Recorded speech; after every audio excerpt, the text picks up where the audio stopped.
Jean-Michel Delmas, vous publiez aux éditions Geste 47 chroniques du Lot-et-Garonne. Expliquez-nous un peu l'origine, la genèse de ce livre. Oui. Alors, les chroniques, c'est d'abord de l'histoire revisitée.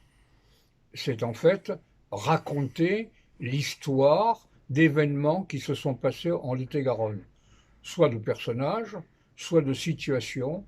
C'était des histoires d'aventure, des histoires en Lot-et-Garonne ou en dehors de Lot-et-Garonne par des personnages du Lot-et-Garonne.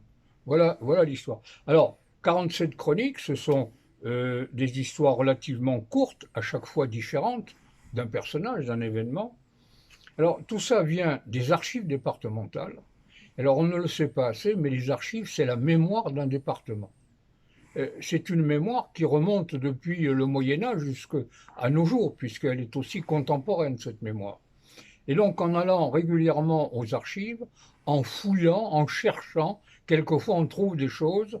Alors, l'intérêt, en ce qui me concerne, c'était pas de raconter ce qu'à peu près tout le monde connaît, c'est-à-dire Bernard Palissy et d'autres personnages illustres.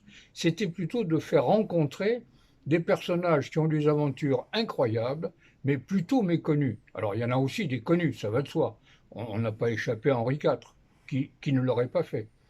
Mais c'est aussi raconter, par exemple, l'histoire du capitaine de Nîmes, capitaine peu connu, mais qui a été un héros de la guerre de 70 et qui a été le héros d'un tableau très célèbre qui a eu un succès considérable.